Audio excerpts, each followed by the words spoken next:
তো হ্যালো বন্ধুরা, তোমরা সবাই কেমন আছো? আশা করি তোমরা সবাই অনেক ভালো আছো। তো আল্লাহর রহমতে আমিও খুব ভালো আছি গাইস। তো এই যে দেখছো আমি বসে আছি আমার দোকানে। তো যাই হোক গাইস, ভিডিওর কথা বলি শফিকের। তো তোমরা সবাই অনেক সোশ্যাল মিডিয়াতে ভাইরাল করে দিয়েছো শফিককে যে পল্লীগ্রাম টিভিতে কাজ করে না।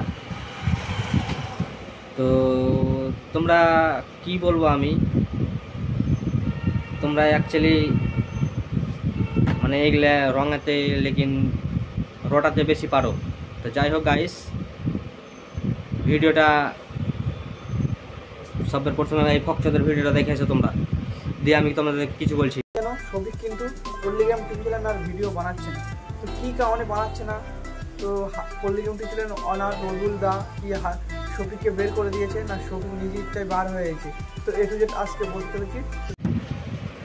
তো যাই হোক গাইস, তোমরা সবই তো ভিডিও দেখলে, তো আমিও বললাম তোমাদের মাঝে কিছু কথা। তো তোমরা হয়তো গালাগালি করবে আমাকে, তো অবশ্যই আমি তোমাদেরকে প্রুফ দেখিয়ে দিচ্ছি। পল্লীগ্রাম টিভিতে দেখো কাজ করছে, তোমরা যাও ভিডিওটা তোমরা দেখে এসো, দিয়ে তারপরে আমি তোমাদের কিছু বলছি।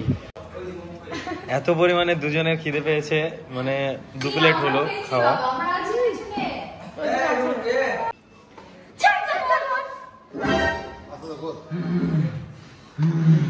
খুব সুন্দর একটা রিয়াকশন শফিকের।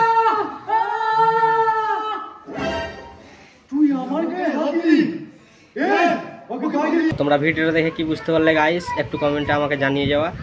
তো দেখলে শফিকেরা ভিডিও কাজ করছে পল্লীগ্রাম টিভিতে। তো তোমরা যাই হোক, 2টা লাইক কিংবা একটা কমেন্ট কিংবা সাবস্ক্রাইব লওয়ার জন্য এত বাড়াবাড়ি কিংবা অত ভুলভাল ভিডিও করিও না তোমরা, তোমাদেরকে ভালো করে বলছি। তো এখনও শফিক ভিডিও করছে পল্লীগ্রামে, আর এটাও হতে পারে যে হয়তো পার্সোনাল চ্যানেল খুলেছে, ওটা তো দিতে পারে, ভিডিও আপলোড করতে পারে, ইনস্টাগ্রাম আইডি আছে, ফেসবুক আইডি আছে। তো যাই হোক গাইস, সারা জীবন মানুষ হয়তো থাকতে পারে না একসাথে। তো এখন আগে ছোট ছিল, এখনও একটু বড় হয়েছে, এখন হয়তো ভাবছে যে আমি হয়তো নিজে একটা কিছু করি, এতদিন একসাথে করলে। আর এখন কথা হচ্ছে যে এখন ওদের ভিডিও করে করে একটু প্র্যাকটিস হয়ে গেছে।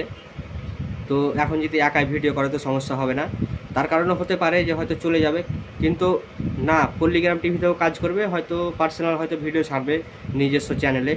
তো যাই হোক, আমার ভিডিওটা অবশ্যই তোমাদের কেমন লাগলো কমেন্টে একটু জানিও। তো আর আমি কিছু বলতে চাই না, আবারও নেক্সট ভিডিওতে দেখা হচ্ছে তোমাদের সাথে। তো টাটা, ভালো থাকো সবাই, সুস্থ থাকো।